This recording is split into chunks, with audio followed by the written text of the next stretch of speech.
Hello, everybody. Welcome to another episode of Chalkboard Chats. My name is Henry. I'm a life coach for teachers. And on this channel, we talk all things teaching and everything in support of teachers.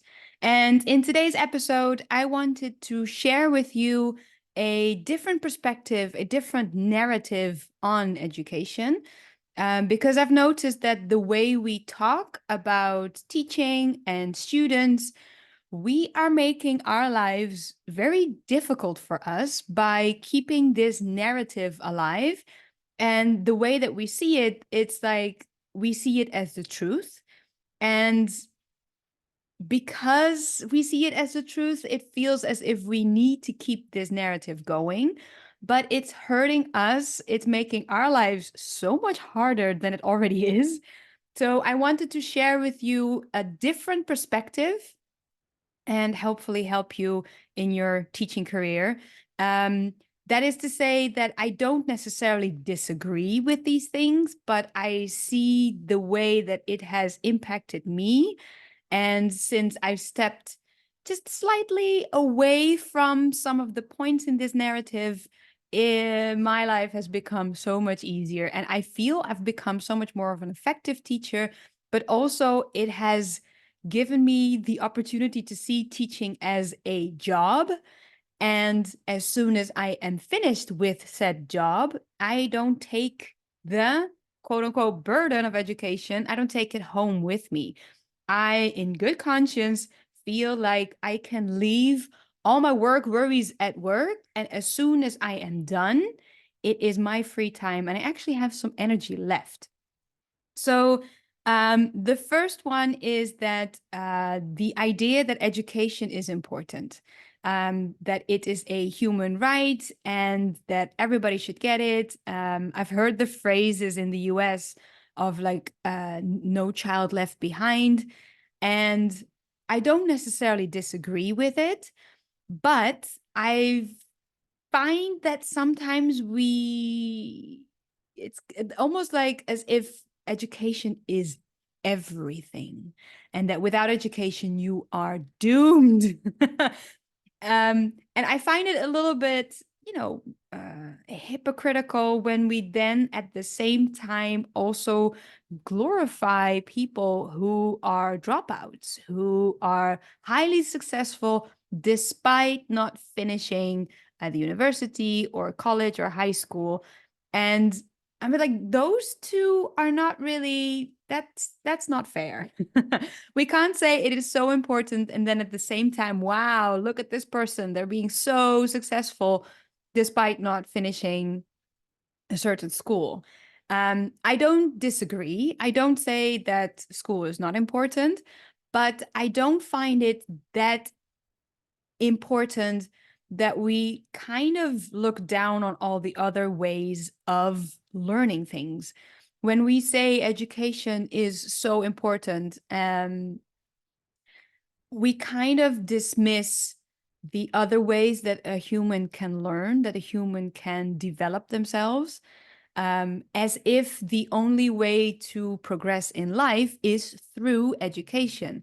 And I mean, it makes sense that we have this dialogue or this narrative, because education is money. It's now a commodity. It's a prestigious thing to go through education, to go through a school that has high grading, so that when you have this diploma from that school, it is something to look up to, and it is something that you can add to your status.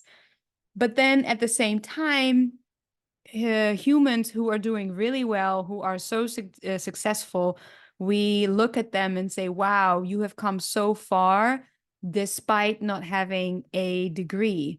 And I think we should step back a little bit from that education is so important. Yes, it is important. And it is not the only option. It is not the only way to further your life into a different direction. There are so many other options for young students, for older students, for humans in general to get from A to B that does not include education. And the more we focus on the importance of education, the tighter the grip that it has to go right and the people have to succeed and the student cannot fail and we're all very invested, the higher we make the pressure on and the teachers and the students. So I see it as education is one of many amazing opportunities to learn, to be educated. And one of many implies that there are many different options. So that was number one.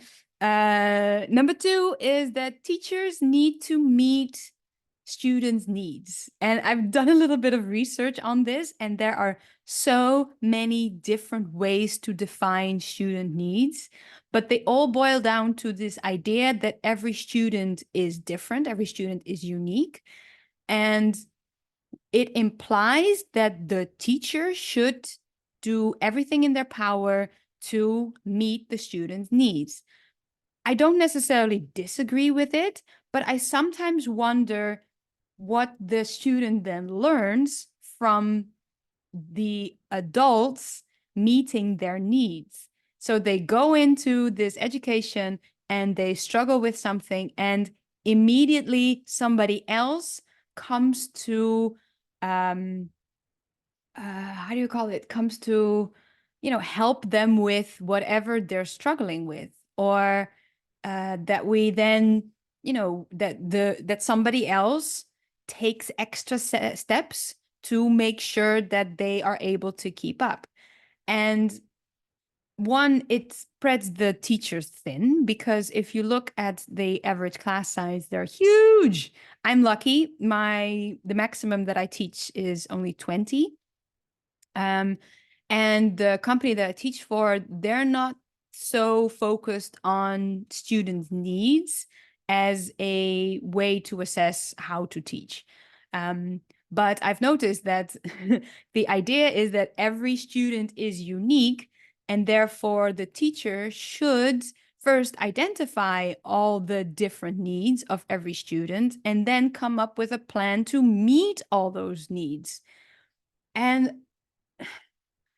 so education basically is this conveyor belt of information. So we have a box, which is a classroom, and we put students into the box, and then during the school year or during the course, they go along this conveyor belt. And because everybody inside has different needs, some students will kind of fall behind on the conveyor belt. They're not able to keep up.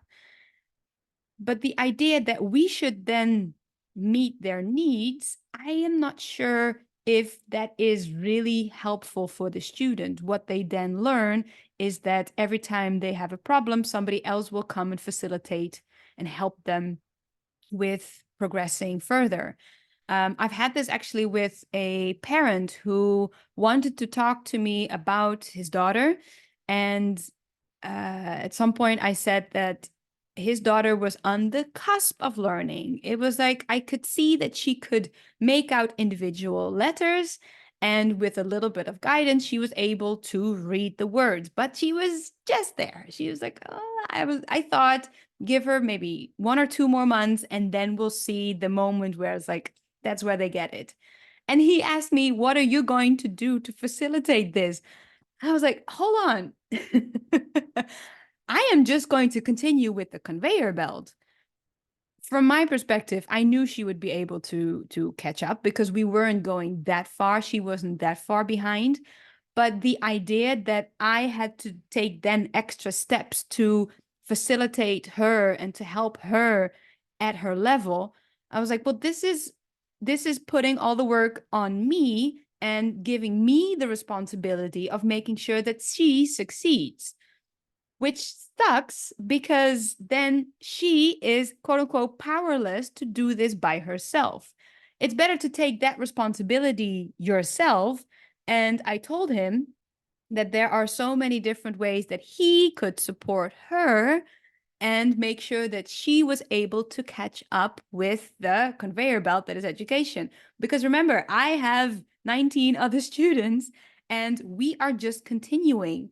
there's no way that I can stop and pause everything so that all the students who are behind can catch up. I'm stuck to, or I'm, held up to a syllabus that goes on. It continues. I cannot afford too much time to spend on letting everybody catch up. Also, I don't think it's very useful to have the students give that opportunity all the time to catch up with whatever they've been missing. I find it a lot more important that they understand and realize and learn what it is like to fall behind, and empower them to you be resourceful and to put in the work and effort themselves and learn how to catch up with a class that they're behind of. I think that's in the long run, a much more useful skill to learn and to identify what they're lacking, what they need to work on, and that they then take their responsibility of the learning journey themselves so that they can catch up with the material, that they can catch up with the class. The more they do this, the more they are under the impression that they can. That failure is not a big deal. It just means a bit of an indication how far they are behind. And to empower them that it is in their, literally, that it's in their power, their responsibility to catch up, I think in the long run is such a more useful skill for them to learn, because in real life, they're going to fail. They are going to fall behind. And to see it as not an issue and to feel that there is an opportunity for them is something that will stay with them for the rest of their lives. And the last thing that I've noticed is that every time we talk about students' performance, that it somehow reflects or is a reflection on the teacher's capabilities. So if the students did well, that means that I have done a good job. And I find this, I don't understand why we do this. I've heard teachers saying, "Oh no, my class is doing well, so I am good." And I'm like, that's not how this goes. It is not because I taught something really well, therefore the student do well.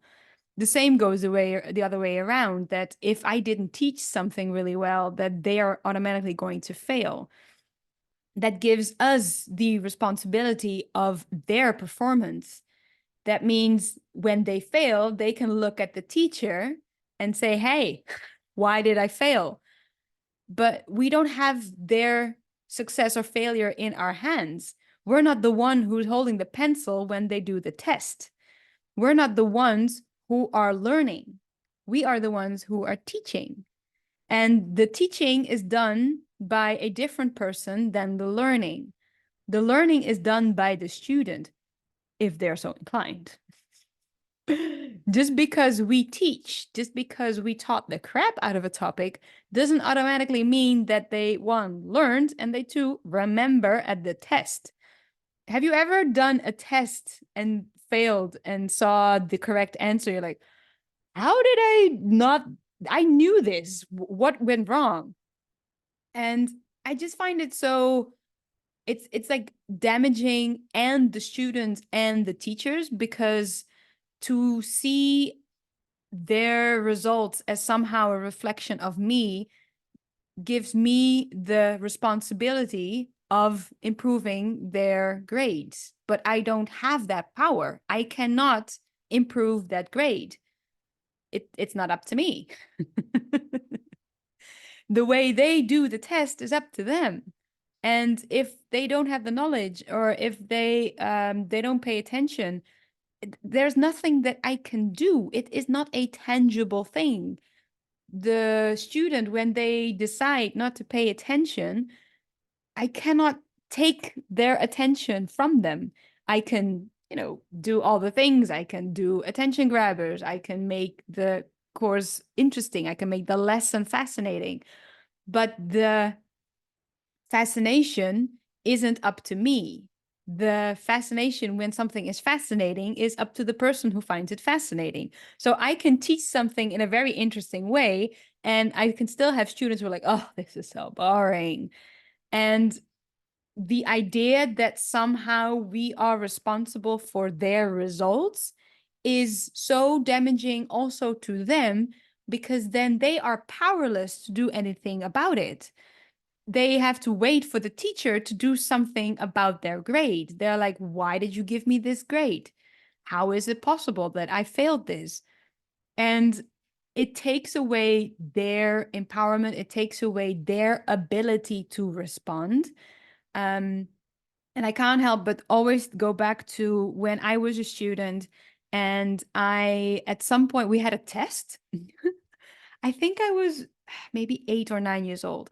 And we had this test where they would set a timer for, I think, 1 minute, and we had to read out a bunch of words. And over the year, this was like a yearly test. And over the years, it was, the idea was that you were able to read more words every year. And I remember looking at the cards going back, 2 or 3 years, and there was a dip in my performance. Somehow I did worse than the year before. And I remember my mother saying, yeah, it's because you read comics. I had a phase when I was 9 that I found a big pile of comic books in my grandmother's attic, and they were so good, but they were slightly below my level. They were so easy to read. And all I did was read those comic books for a whole year. So the level of the test, it went down. And because my mother, she said it's because of those comic books. A couple of months later, we would go to the library, and she was like, well, if you want to improve that test, if you want to do better at the test, maybe you should read something else. So we found some children's books that were, slightly above my level, a little bit more difficult, but also just had text instead of just looking at the pictures. And lo and behold, my reading went up, and that was it. And the idea that somebody else was responsible for my results, it just doesn't gel well. That does not make any sense. You want your results to be in your hands, because then when you fail, you are the one who can actually do something about it. Same was when I was 14 or 15, I failed English, and I had extra lessons that didn't necessarily make a big difference. I just stopped failing, but I wasn't amazing at the language all of a sudden. What did it for me was that I think, third or fourth Harry Potter book was out in English just before the summer. And if I wanted to read it in Dutch, which I had done with the previous books, I had to wait until after summer. But we were going on a long holiday, and I was like, I have to know what's happening. So my mother was like, why don't you just buy it in English? I was like, all right. So I bought the book in English, printed a whole list of all the names with the Dutch translation and the English translation. And the year after, I finished the book during the summer, and the year after, my English grade just went through the roof because I stopped reading Dutch books. I was like, well, English books are so much funnier now that I understand them, and my English level is going up. I was like, well, that's it. So the idea that the teacher is responsible, that they hold that control, that's not how the world works. And it's so damaging to both the teacher, because then we take on the responsibilities of the results. If the students are failing, we have done something bad. And it takes away the empowerment of the student, because when they're failing, there's nothing that they can do about it, because no, it's the teacher's responsibility. So I think with these different sets of narratives, different sets of perspectives, just taking a slightly different take on education, we can help ourselves thrive in this job, because all I see is how incredibly difficult it is, how challenging it can be, and how this job is just this massive burden on our shoulders that the way I used to look at free time was like, oh, it means that I don't have to be in front of the class. It means I get 2 days away from my students. And now in my free time, all of a sudden I realize these different activities, I come up with creative ideas that the students would love, or at least I would love to try that with these students. So it feels like a whole different way of experiencing education just by shifting a slightly different, taking on a slightly different perspective than what the widespread common narrative is. And I hope this has been very useful for you. Please let me know in the comments below if you think, yes, this is very useful, but there's no way I can do it myself and you want some help. I do one-on-one coaching. All you need to do is send me a message and say, hey, I would love to do a consult with you. How does it work? I'll tell you everything about it in the consult, and I'd love to help you one-on-one with this. All right. Have a lovely week, everybody. I'll see you in the next one. Bye-bye.